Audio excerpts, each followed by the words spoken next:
기도는 하나님 앞에서 우리 자신을 고요하고 평온하게 하는 것이 바로 기도입니다. 어떻게 보면 상당히 역설적이고 또 모순적으로 들릴 수 있지만 우리가 하나님께 우리의 소리를 높여서 기도할 때 바로 우리는 우리 자신의 소리를 고요하고 평온하게 낮추고 주님 앞에서 우리가 잠잠하게 되는 것입니다. 그래서 우리가 얼핏 생각하면 이 기도를 잘못하면은 내 어떤 그런 욕망을 하나님을 통해서 충족시키는 것처럼 그렇게 생각하면은 이제 기도를 통해서 내 이제 소리들이 점점 더 사실은 커져 가겠죠. 그래서 내 욕망을 더 이렇게 크게 만들고 그것을 고착화시키는 그런 역할을 하게 될 것입니다. 그러나 중요한 것은 어린아이도 젖대기 전에 엄마를 대할 때 이제 그러하지만 그러나 엄마의 관계 속에 계속 있으면은 기도 가운데에서 바로 우리가 우리의 그런 소리들이 자연히 잠잠해지게 됩니다. 그래서 이 기도라는 것은 한마디로 말하면 그래서 고요하고 평온하게 한다. 하나님께 맡기고 내 자신을 고요하고 평온하게 한다는 것은 내 교만하고 오만한 그 모든 것들을 주님 앞에 다 내려놓는 거죠. 그래서 내 생각과 내 감정과 내 의지와 내 모든 걱정과 근심과 염려와 내 모든 것들을 다 주님 앞에 내려놓는 것입니다. 그래서 이 내 생각을 또 내 걱정과 근심과 염려와 내 모든 그 욕망들을 멈추는 시간이라는 거죠.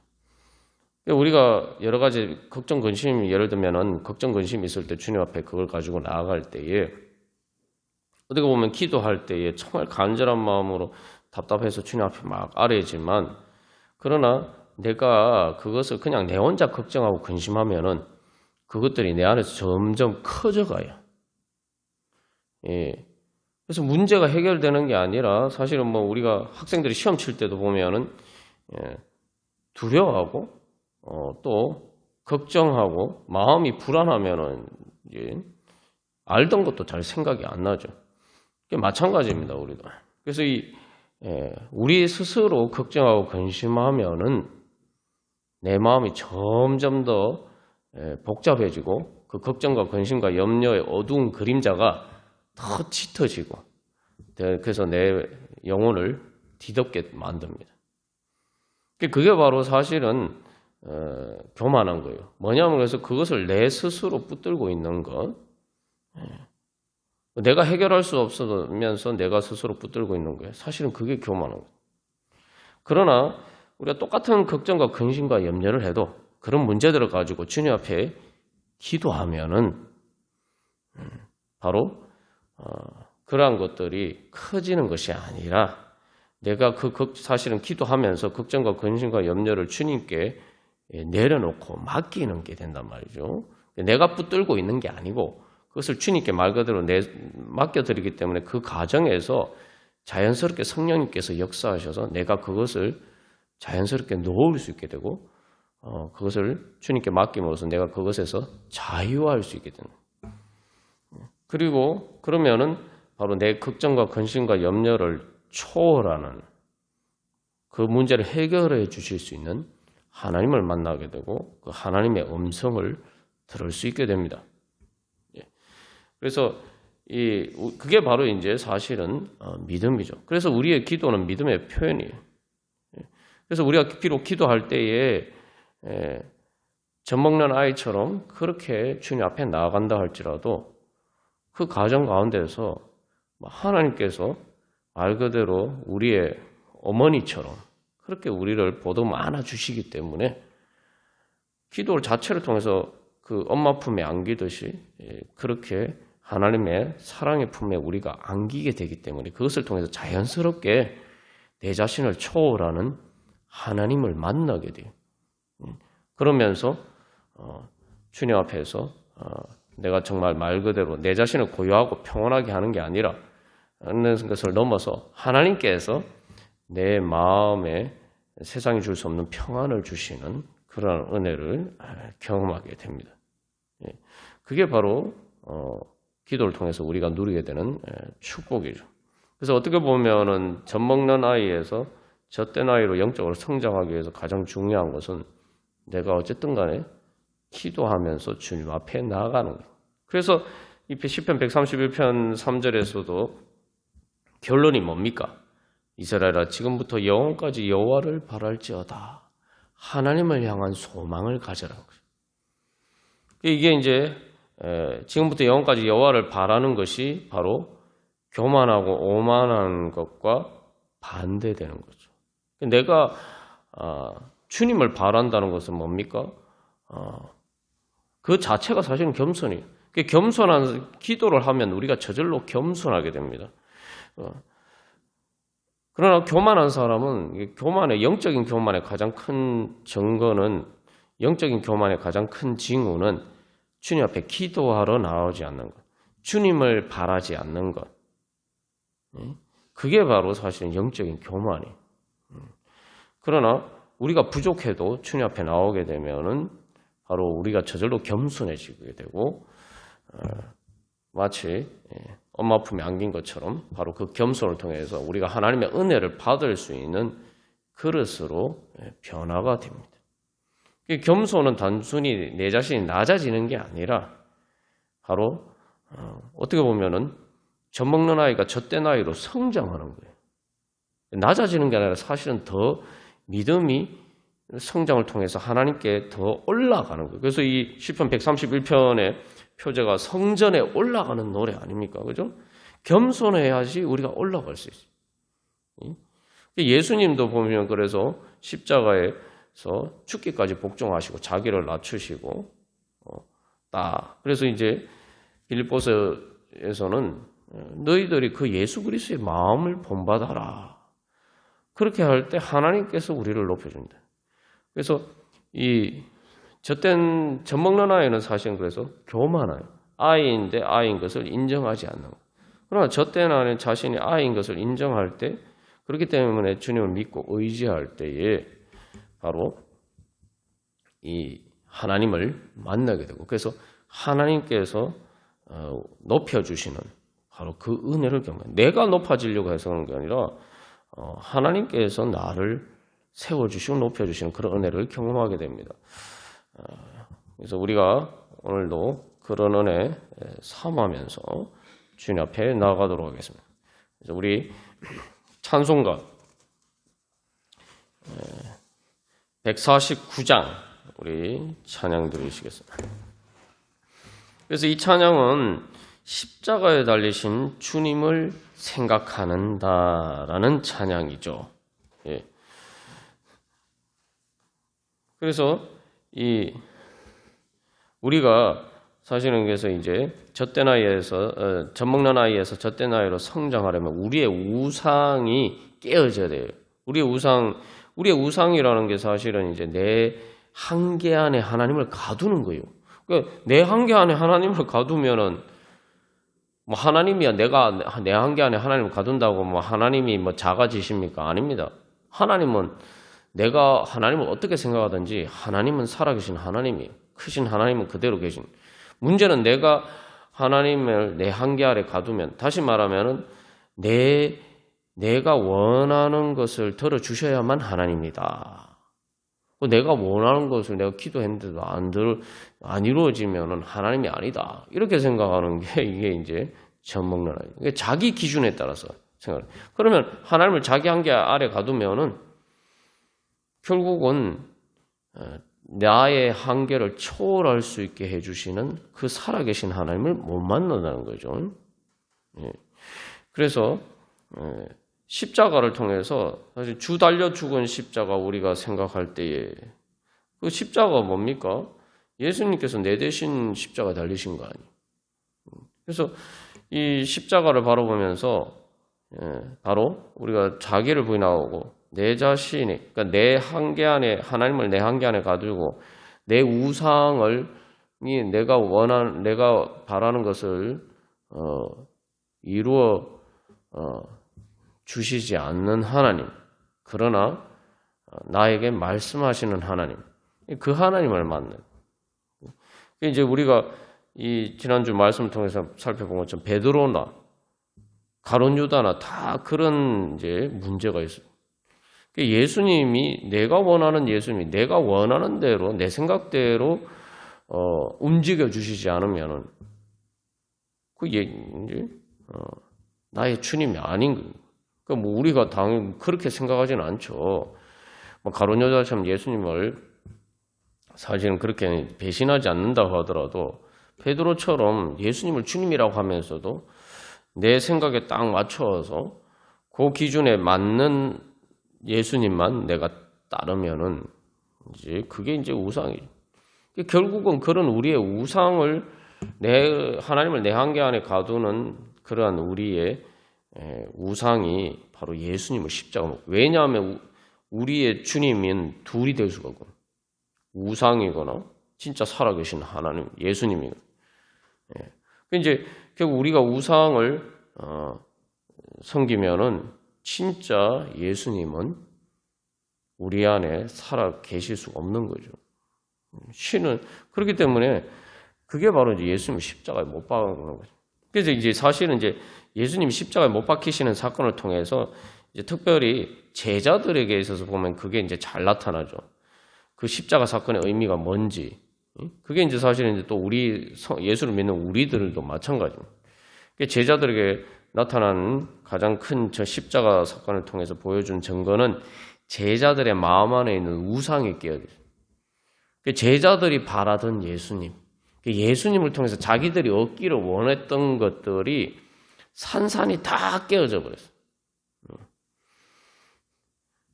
그러나 그것을 통해서 그들은 이제 자기들의 한계를 초월하는 말 그대로 십자가를 넘어서 부활하시는, 그래서 단순히 뭐 유대인의 왕을 넘어서 온 세상의 주님, 우리가 여호수아 3장에서부터 온 땅의 주님입니다. 자기들이 바라니까 그래서 유대인의 왕이라는 게 상당히 이중적인 의미가 있어요. 이제 부정적인 의미로는 그래서 사실은 자기들이 유대인들이 생각하는 왕이 아니니까 유대인들이 예수님을 십자가 못 박아 죽였죠. 그렇게 우상이 깨어졌을 때에 바로 부활하신 예수님을 만날 수 있는 길이 열린 거죠. 그래서 우리가 예수님의 십자가를 믿고 예수님이 부활을 믿는다고 할 때, 그래서 사도행전 2장에서 너희가 이 예수를 하나님이 너희들의 주님으로 세운 이 예수를 너희들이 십자가에 못 박았다라고 했을 때 사람들이 마음에 찔렸다 그러잖아요. 우리 안에 그런 찔림이 있어요. 내가 언제 예수님을 십자가에 못 박았나? 내 우상이 바로 예수님을 십자가에 못 박아. 그래서 그런 우리의 우상들이 깨어져서 바로 진짜 살아계신 온 땅의 주인 되신 우리 예수님을 만날 수 있을 줄 믿습니다. 그래서 1절 보시면은 이 주 달려 죽은 십자가, 주님이 달려 죽었다. 여기서 단순히 예수님이 달려 죽었다는 거, 주님이 달려 죽었다. 그 원문 가사에서 영광의 왕이 죽었다는 거예요. 영광의 왕이 왜 죽었냐? 응? 왜 영광의 왕을 내가 죽였나? 그래서 이 1절 가사에서 뭐라고? 세상에 속한 욕심을 헛된 줄 알고 버렸네. 예? 세상에 속힌 욕심을 예수님은 내 세상에 속한 욕심을 이루어주는 분이 아니라는 거예요. 그러니까 예수님을 죽인 거예요. 그러니까 이제 고백하는 것은 그걸 헛된 줄 알고 버렸다. 그래서 원문 가사는 이제 나를 가장 부자가 되게 만드는 그런 이익을 바로 오직 이제 손해로 여기고, 왜냐하면 그것 때문에 그 우상 때문에 내가 예수님을 놓치게 되면 이게 진짜 나에게 큰 손해다. 그러면서 아주 강한 표현을 써요. 헛된 줄 알고 버렸네. 내 모든 자랑, 교만에 경멸을 퍼부었다. 그냥 경멸한 줄 알고 경멸을 퍼부었다. 이 십자가 달신 예수님을 사람들이 조롱하고 그랬는데, 경멸했는데, 이제 반대로 이제 예수님을 십자가에 못 박아 죽인 내 교만을 경멸해. 내 교만을 경멸해. 그게 뭡니까? 내가 왜 그렇게 어리석었을까? 내가 왜 그렇게 바보 같았을까? 그 교만은 패망의 선봉이다. 잠언 말씀이 있습니다만, 뭐 제 자신도 이렇게 사실 제 인생을 쭉 돌이켜 보면은 그 깨닫고 나면, 깨닫기 전에는 사실은 몰랐는데 깨닫고 나면은 진짜 제일 미운 게 나의 교만이에요. 제일 어리석은 게 나의 교만이에요. 그래서 정말 그게 이제 에스겔 36장에서처럼 너희들 스스로 너희들 자신을 볼 때 너희들 자신이 미워야 돼. 그 2절에서도 그래서 뭐라고 이제 고백합니까? 죽으신 구주밖에는 자랑을 말게 하소. 내 자랑이 뭐냐? 바로 예수님. 그래서 사실은 사람들이 제자들도 그렇고 그때 유대인들도 그렇고 예수님이 부끄러워서 예수님을 버렸단 말이죠. 그런데 사실 이제 자기들의 세상적인 기준을 충족시켜주지 않으니까 버렸는데 부끄럽게 생각하고 버렸는데 가룟 유다도 그래서 예수님을 팔아버린 거예요. 그러나 이제는 그 예수님이 나의 자랑이다. 사도 바울도 그렇죠. 그래서 이제 또 어떻게 고백합니까? 보혈의 공로에 힘입어 교만한 마음을 버렸다. 이 원문 가사에서는 나를 가장 매력적으로 이끌었던 그런 것들이 알고 보니까 다 헛된 것들이에요. 그래서 나는 그 예수님의 보혈의 공로를 위해서 내 그런 나에게 한때 매력적으로 느껴졌던 그러한 것들을 다 희생하겠다. 예수님이 나를 위해서 희생하셨기 때문에 희생하셨는데 이제 그것을 예수님 알고 이제 내가 바로 내 모든 헛된 것들을 예수님 십자가 못 박은 우상들을 예수님 위해서 희생하겠다는 거예요. 희생 제물로 바치겠다는 거예요. 그래서 3절에서는 이제 뭐라고 고백하면 못 박힌 손발 보니 큰 잡이 나타났네. 그래서 이 원문 가사를 보면 이 의미가 이제 더 이렇게 시적으로 잘 드러나 있는데 보라 그의 머리와 손들과 발들에서 슬픔과 사랑이 흘러내리는 것을 보라. 이게 뭡니까? 예수님의 머리에서 가시말년을 쓰신 머리 또 못 박힌 손과 발에서 피가 흘러나오는데 그것을 보고 이제는 예수님의 나를 보시고 마치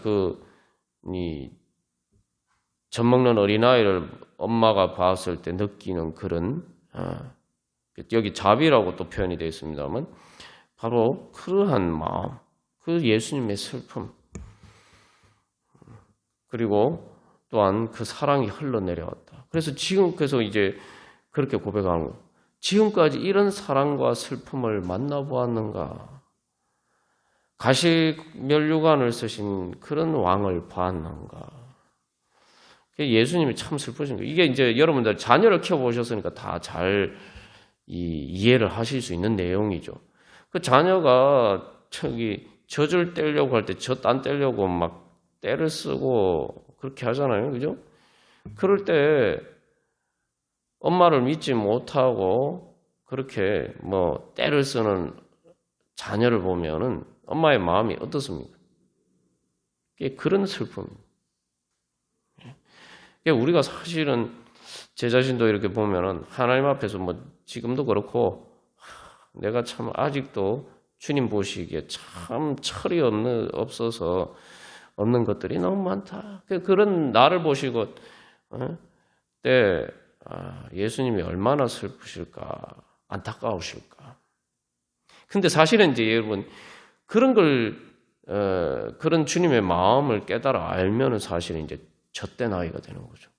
어린아이가 자기가 막 떼쓰는 것을 바라보는 엄마의 그 아픈 마음을 이해를 하게 되면은 철들게 되는 거죠. 그러면 엄마 앞에서 떼쓰는 아이에서 벗어날 수가 있는 거죠. 상당히 이게 역설적이에요. 그죠? 예. 자기가 아이인 것을 인정하면은, 사실은 진짜 어른이 되는 거예요. 그래서 4절에서는 이제는 내가 주님의 은혜를 어떻게 갚을까? 이제 완전히 관점이 바뀌어요. 그전에는 뭐 어떻게 하면 하나님 예수님이 내 기도를 들어주셔야지, 어떻게 하면 예수님을 내한테 맞춰야지, 왜 예수님 제 기도 안 들어, 제 원하는 거 안 들어주십니까? 막 이렇게 때를 썼는데 4절에서 완전히 자세히 바뀌죠. 중심이 바뀌어서 뭐예요? 어떻게 하면은 내가 주님의 은혜를 갚을 수가 있는가? 그래서 뭐라고 했냐면 온 세상 만물 모든 것을 다 주님 앞에 드리려고 해도 그게 주님 앞에는 너무 작은 선물이라는 거예요. 주님의 은혜에 비하면 주님의 은혜를 갚기에는 너무 작은 거란 말이에요. 그러니까 뭐라고 하면 놀라운 사랑 받은 나는 이제 내 몸이라고 되어 있는데 이제 원문 가서 내 영혼과 내 삶과 내 모든 것을 주님 앞에 드리겠어. 그렇게 이제 이게 완전히 관점이 바뀌는 거죠. 하나님이 나한테 뭘 해주시느냐. 늘 이게 젖 먹는 아이는 항상 그것만 관심이 있어요. 엄마가 나한테 젖을 주느냐 안 주느냐.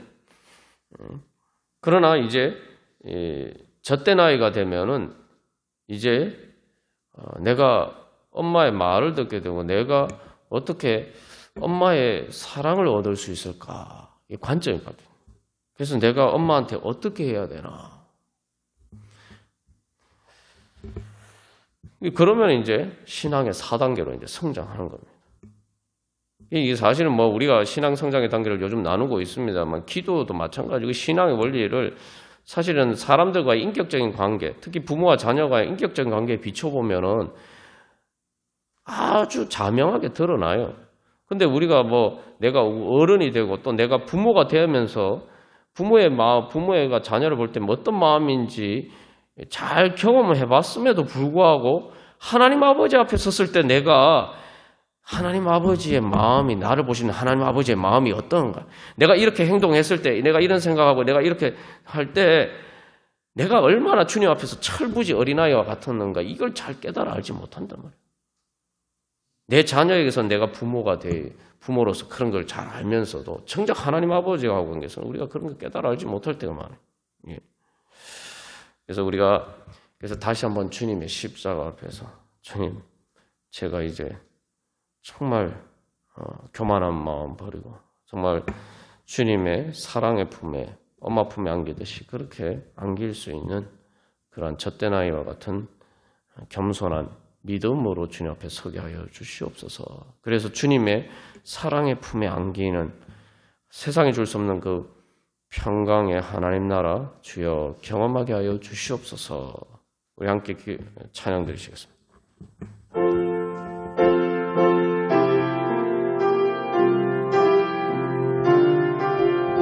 이 젖먹는 아이를 고린도전서 3장에서는 육신에 속한 자라고 하죠. 그래서 육신에 속한 자, 젖먹는 아이의 가장 전형적인 양상을 이제 예를 들어 보이고 있는데 뭡니까? 시기와 분쟁이 있다. 우리가 이제 사실은 어린애들이 막 싸우는 거 보면은, 그죠? 뭐 유치원에서나 이런 게 뿐만 아니라 집에서도 그 아이들끼리, 저도 이렇게 어렸을 때 많이, 형제끼리 많이 다투고 그랬습니다만, 그런 모습을 부모가 보면은 어떻습니까? 참 답답하죠. 정말 한심한 거예요. 예. 사실은 또 어른들이 보면은 애들이 싸우는 거 보면 도대체 저거 가지고 왜 싸우나. 근데 사실은 우리가 하나님 보시기에 그럴 때가 많다. 이제 그걸 깨다 사실은 어른이 보는 그런, 부모가 보는 그런 관점을 자기들 눈에도 보이게 되면은 이제 아이가 성장하는 거죠. 그래서 우리가 이제 이 시간 기도할 때 주님, 제가 주님 보시기에 어떤 부분이 아직도 그렇게 철부지 어린아이처럼 제가 그렇습니까? 제 우상이 뭡니까? 아직도 그렇게 육신에 속한 자, 그런 모습들이 어떤 것입니까? 주님, 저는 볼 수가 없사오니 주여 깨닫게 하여 주시옵소서. 그리고 그런 우상들을 주여 깨트려 주시옵소서. 첫 번째로 그것을 위해서 기도하고, 두 번째로 주님 또한 제 모든 걱정과 근심과 염려를 제 스스로 해결할 수 없습니다. 제 문제를 제가 해결할 수 없습니다. 저는 어린아이이기 때문에 해결할 수 없습니다. 주님, 그렇기 때문에 주님께서 도와주셔야 됩니다. 그렇기 때문에 그것을 제가 교만하게 제가 스스로 붙들고 있지 않고 주님 앞에 다 고하고 내려놓으니 주님 도와주시고 주님께서 해결해 주시옵소서. 그리고 또 마지막 세 번째로 또 우리 자신을 포함해서 아직도 교만하고 오만해서 자기 스스로 자기의 인생을 책임지지도 못하면서 하나님 아버지 앞에 나오지 않고 예수를 믿지 않는 어리석은 교만한 우리 불쌍한 영혼들 주여 속히 그 교만한 것들 주여 버리고 주님 앞에 탕자처럼 아버지 집에 가지 않으면 살 길은 내가 아버지께 돌아가는 것밖에 없구나. 그런 겸손한 마음으로 주여 속히 주님 앞에 돌아오게 하여 주시옵소서. 그래서 사실은 인간이 말입니다. 아무리 똑똑하고 잘난 사람도 자기 인생 자기가 책임질 수가 없어요. 젊었을 때 세상이 다 내 마음대로 될 것처럼 보이지만 나이가 들어서도 그걸 깨닫지 못하면 이게 진짜 문제가 심각한 거예요. 죽을 날이 가까워왔는데도 얼마 남지 않았는데도 깨닫지 못하면은 정말 이게 심각한 거예요. 교만한 거예요. 그래서 죽음의 문제에 대해서 아주 극단적으로 우리 마지막에 보면은 죽음의 문제에 대해서도 해답을 가지지 못하고 있으면서 자기 인생을 자기가 마음대로 한다고 교만하게 살아가는 거예요. 그래서 첫 번째로 우리의 우상을 주여 깨닫게 해주시고 고쳐주시옵소서, 깨트려 주시옵소서.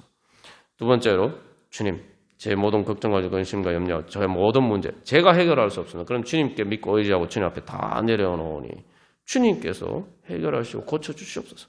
마지막 세 번째로 우리 자신을 품에서 주님, 우리 불쌍한 특히 주님 앞에 아직도 나오지 못하는 주님을 거부하는 그 영혼들, 그 교만한 마음들 주여 속히 주여 깨우쳐 주셔서 겸손하게 주님 앞에 나오게 하여 주시옵소서. 우리 함께 기도하겠습니다. 그래서 우리가 주님 앞에 나갈 때 우리 마음에 참된 고요와 평안이 찾아옵니다.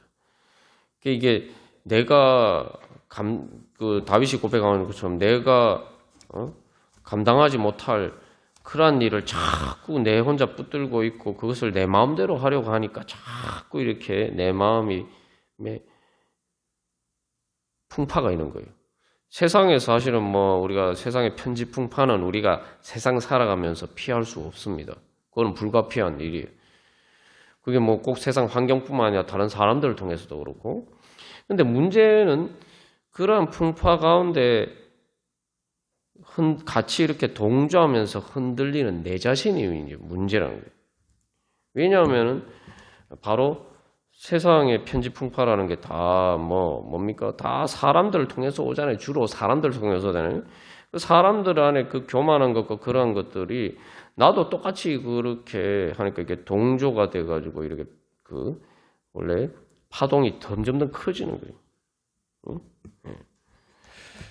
그러나 우리가 세상에 맞추지 않고 세상에 동조하지 않고 내가 주님을 바라보면서 주님께 내 자신을 맞추면은 말 그대로 우리 앞에서 찬양한 것처럼 십자가 달리신 주님을 바라보면은 내 마음에 세상이 아무리 풍파가 쳐도 그 가운데서도 마치 엄마 품에 있는 것처럼 고요하고 평온하게 될 수가 있어요.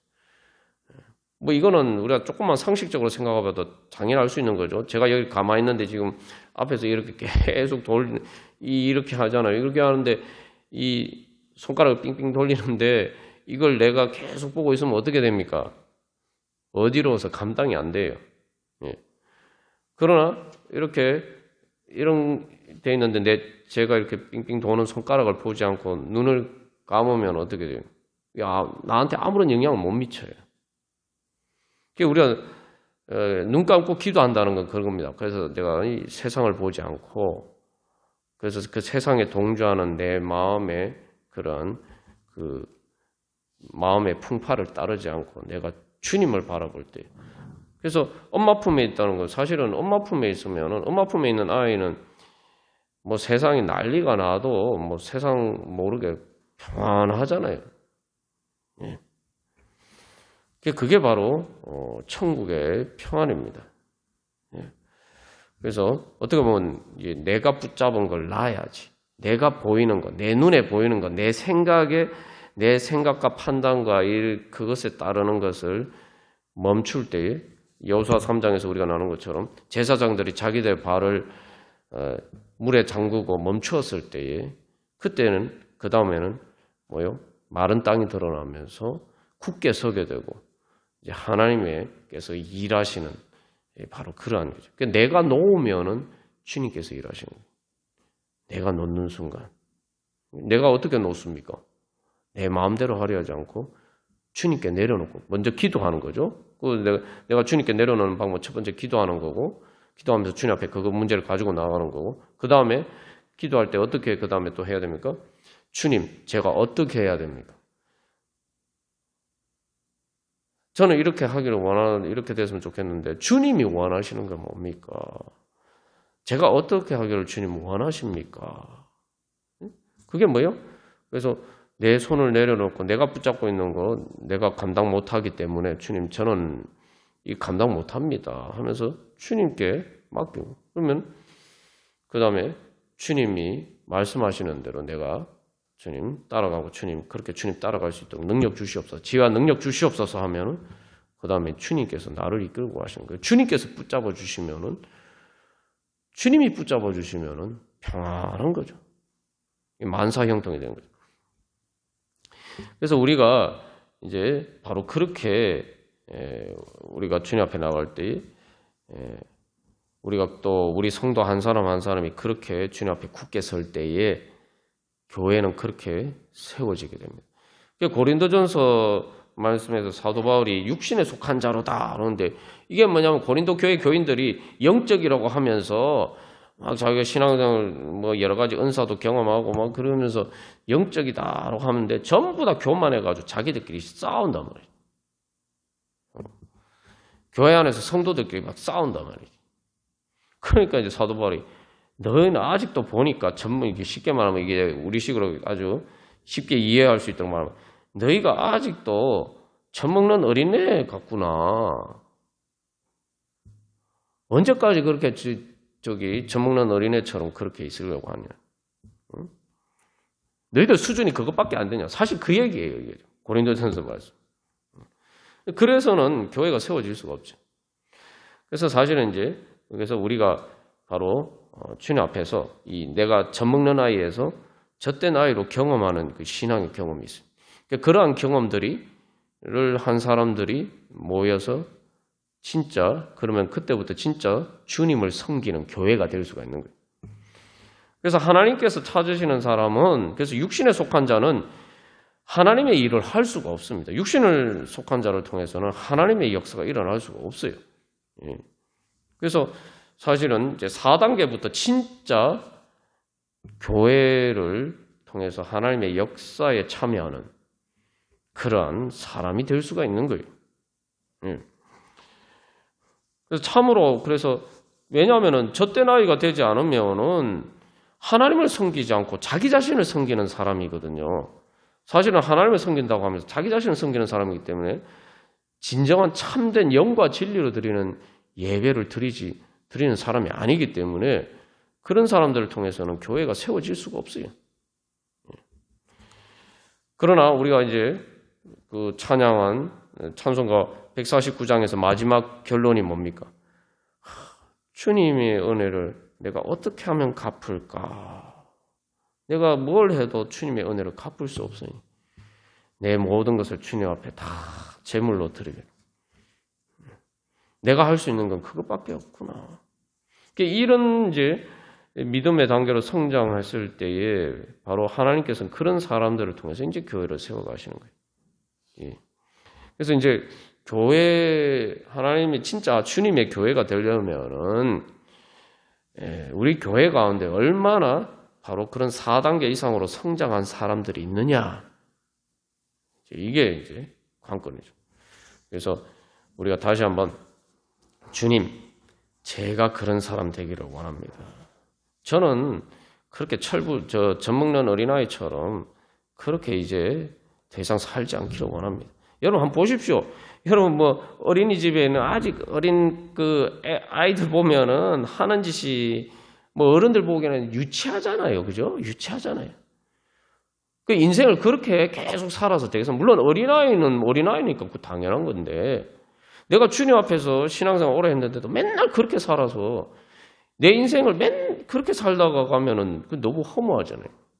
그래도 내가 내 인생 살면서 그래도 이제는 좀 철이 들어서 내가 이제는 주님께 받은 은혜 많은데 어떻게 하면 내가 주님께 은혜를 조금이라도 내가 갚으면서 주님의 뜻을 이루어 갈 수 있을까? 한 번이라도 어떤 가요에도 그런 게 있습니다만 그 가사를 좀 바꿔서 얘기하면 단 하루를 살아도 내가 그래도 주님께 뭔가를 그 은혜를 갚으면서 사는 좀 철든 그런 사람으로 내가 주님께 그래도 주님 내 기쁨만 생각하는 게 어떻게 하면 내가 주님을 기쁘시게 할까? 주님은 나를 기쁘시게 해 주시기 위해서 나에게 천국의 행복을 주시기 위해서 자기 모든 것을 바치셨는데 내가 어떻게 하면은 주님께 조금이라도 기쁨이 되어야 될까? 그런 우리들을 통해서 바로 주님께서 또한 우리 교회를 세워주시고 또 이 땅 가운데 하나님의 나라를 이루어 가실 줄 믿습니다. 그래서 이사야 선지자에게 말씀하신 거예요. 그래서 거루터기. 그 이스라엘 백성 수많은 사람이 있지만 그래서 다윗이 오늘도 이스라엘아 얘기하는데 진짜 이스라엘 돼야 진짜 이스라엘 하나님의 백성. 우상을 섬기는 하나님의 백성이 아니라 진짜 주님을 예수님을 주님으로 섬기는 하나님의 백성. 바로 그러한 사람들을 통해서 하나님께서는 일하시고 그러한 사람이 소수라 할지라도 그러한 사람이 있으면은 하나님의 역사는 일어나게 되죠. 부흥의 역사는 일어나게 되십니다. 우리 이 시간 주님 제가 큰 사람 되기를 소망합니다. 우리 교회가 그렇게 성장하기를 원합니다. 우리 그런 소망을 가지고 우리 다 같이 찬양 드리시겠습니다. 이 땅의 황망함을 보소서.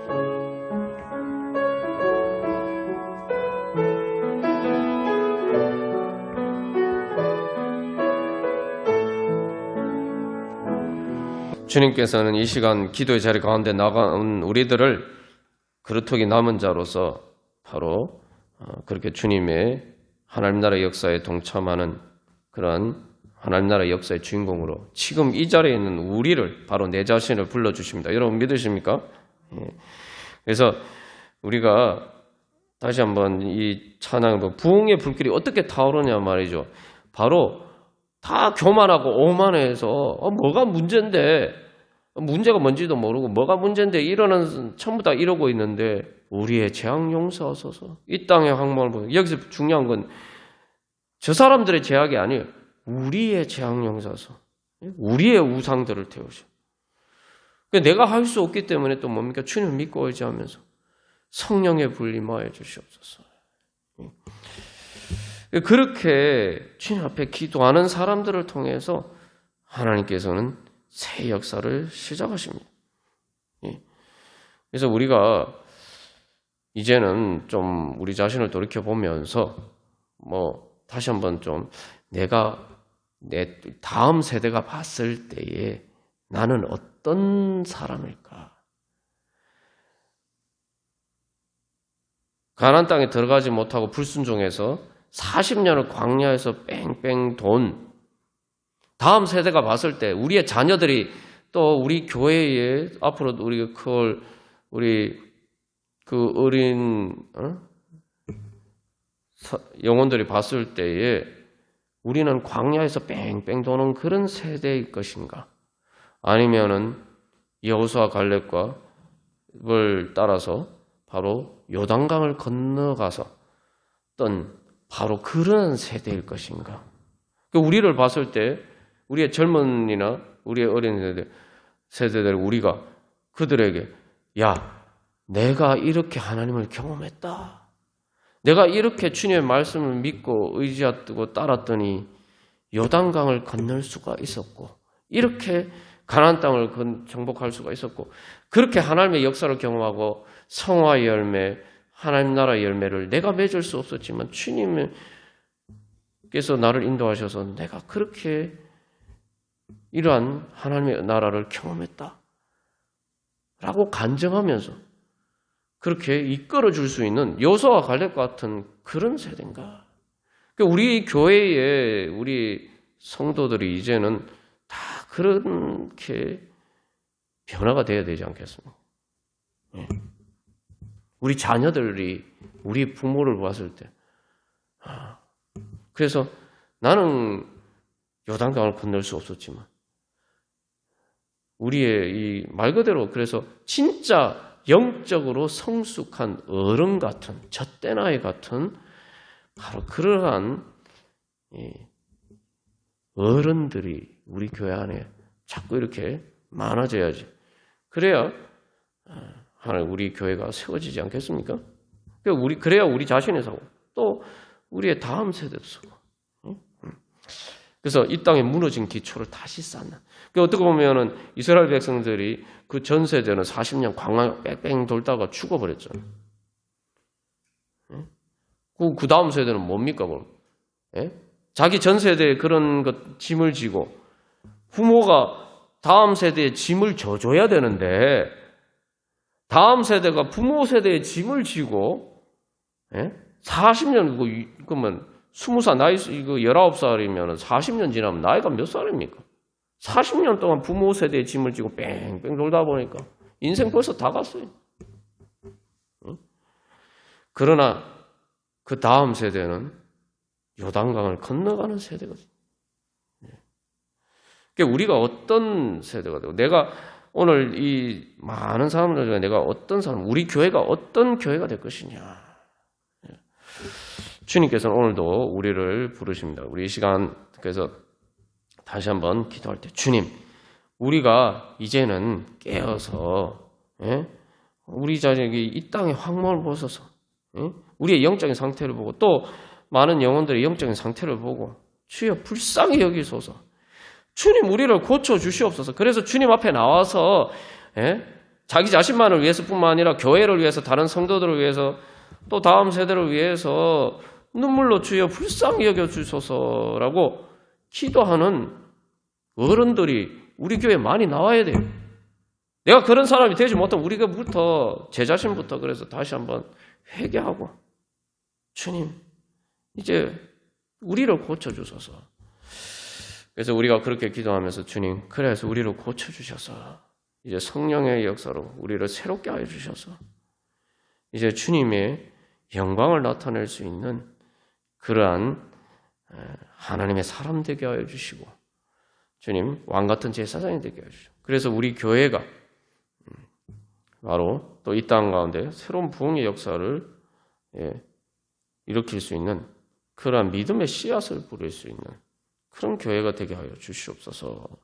우리 자신이 또 우리 성도들이 우리 교회가 그래서 이 땅의 교회들이 다시 살아나고 그래서 이 땅이 다시 한번 하나님의 역사가 일어나고 주님의 영광이 나타나게 하여 주시옵소서.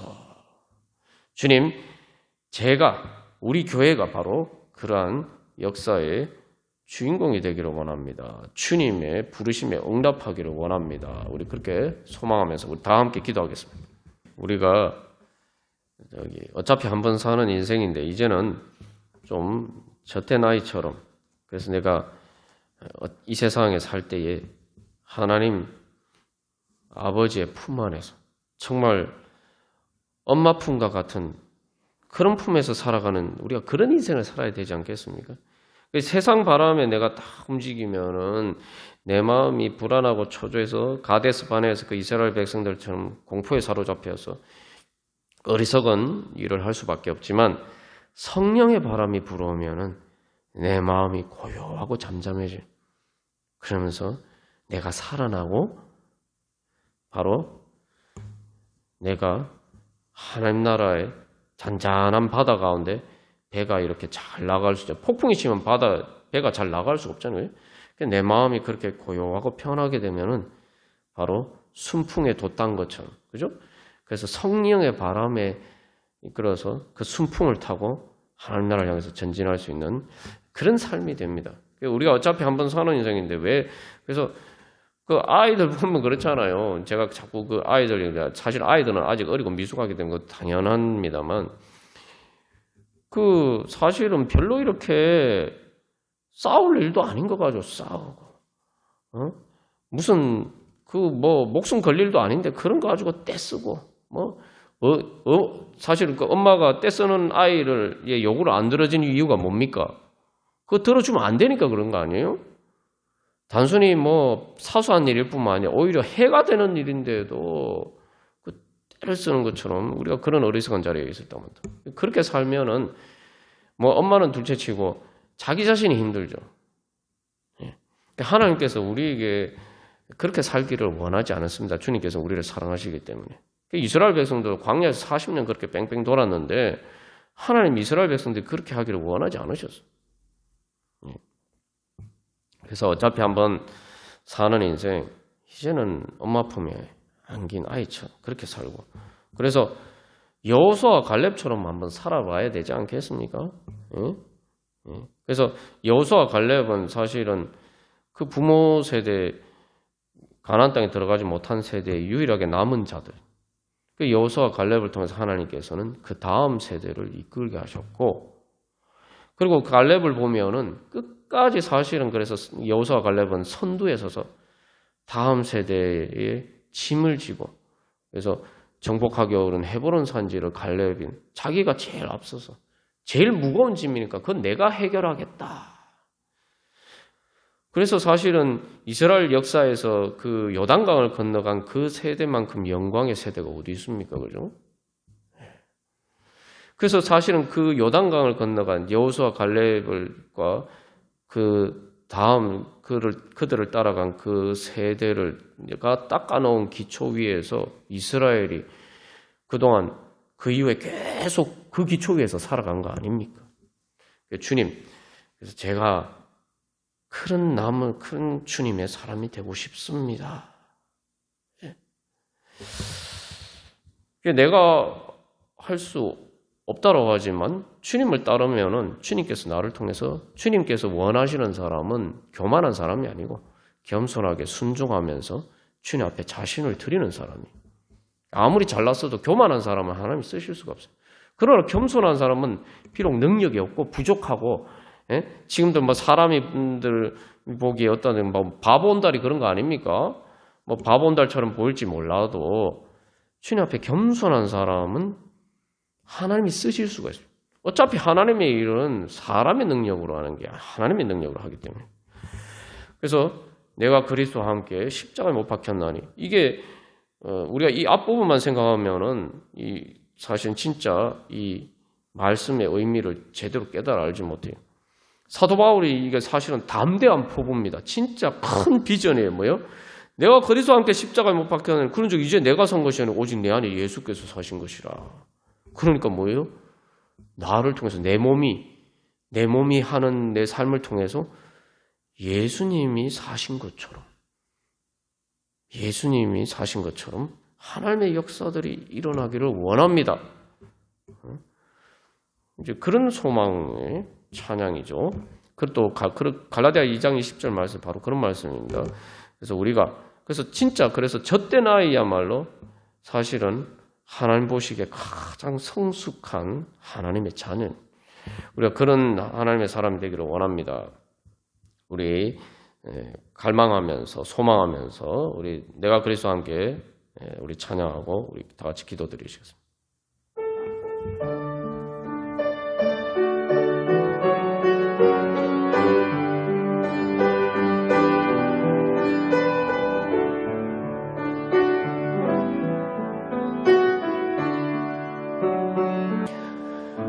오 거룩하신 하나님 아빠 아버지, 이 시간 하나님 아버지 사도 바울이 고백한 것처럼 저희들도 간절히 소망하오니 이제 저희들은 죽고 제 자신은 죽고 오직 제 안에 예수 그리스도만 살기를 원합니다. 하나님 아버지도 젖먹는 어린아이와 같은 육신에 속한 그 모든 것들은 다 이제 예수 그리스도와 함께 십자가에 못 박혀 주님 죽어지게 하여 주시옵시고 이제 오직 제 안에 예수 그리스도를 통해서 거듭난 새 사람만 살게 하여 주시옵소서. 이제 예수 그리스도를 따르는 하나님 아버지 믿음의 사람만 살게 하여 주시옵소서. 하나님 아버지 그래서 이제 제 모든 마음의 교만한 것과 저희들 마음의 모든 오만한 것들 다 내려놓고 이 시간 하나님 아버지의 은혜 없이는 예수 그리스도께서 주시는 그 생명 없이는 성령의 능력 없이는 살 수 없음을 얻는 어린아이와 같은 존재임을 고백하면서 하나님 아버지 오직 그렇기 때문에 오직 주님만을 믿고 의지하고 제 모든 생각과 감정과 의지와 제 모든 욕망을 다 내려놓고 오직 주님만 믿고 의지하며 주님의 생각에 따라서 주님 생각하고 주님이 느끼시는 대로 느끼고 주님께서 갈망하시는 대로 주님께서 뜻하시는 대로 뜻하고 욕망하고 갈망하며 주님을 따르기를 간절히 소망하오니 하나님 아버지 그리하여서 이제 주님 머리 대신 주님의 뜻 따라 행하는 주님의 손과 발이 되게 하여 주시옵소서. 그래서 예수 그리스도께서 제 안에서 하셔서 저희들 안에서 하셔서 하나님 아버지 이제 저희들이 예수 그리스도의 손과 발이 되어서 이제 하나님 나라를 이루어갈 수 있도록 오 주님 역사하여 주시옵소서. 하나님 아버지 그 모든 하나님의 역사를 가로막는 주님의 은혜를 가로막는 그 모든 우상들을 하나님 아버지 주여 깨뜨려 주시옵소서. 저희들 자신이 아직도 깨닫지 못하는 것들을 깨우쳐 주시옵시고 하나님 아버지 아직도 깨어지지 않은 우상들 주여 깨워주셔서 그래서 하나님 아버지 주님의 은혜를 가로막는 주님의 역사를 가로막는 그 모든 우상의 장벽들이 주여 산산이 깨어지게 하여 주사 하나님 아버지 주님의 은혜를 향해서 저희들의 마음문이 활짝 열려서 겸손한 마음으로 주님 앞에 나아갈 때에 하나님 아버지 주의 성령의 능력으로 충만케 하여 주셔서 하나님 아버지 저희들을 다시 일으켜 세워주셔서 하나님 아버지 저희들을 통해서 주님의 영광 나타내 주시옵시고 하나님 아버지 성령의 열매 성화의 열매 하나님 나라의 열매를 하면서 주님께 영광을 돌려드리기에 부족함이 없도록 인도하여 주시옵소서. 그래서 하나님 아버지 이제는 저때 나이가 엄마 품에 있는 것처럼 주님이 주시는 평안 가운데 하나님 아버지 주님이 주시는 능력으로 하나님 나라를 이루어갈 수 있는 왕같은 제사장으로 주여 저희들이 성장할 수 있도록 주여 저희들이 변화될 수 있도록 주여 역사하여 주시오. 저희들을 고쳐주시고 주여 저희들을 다시 일으켜 세워주시옵소서. 주여 저희들을 통해서 역사하시옵소서. 주님 영광 받아 주시옵소서.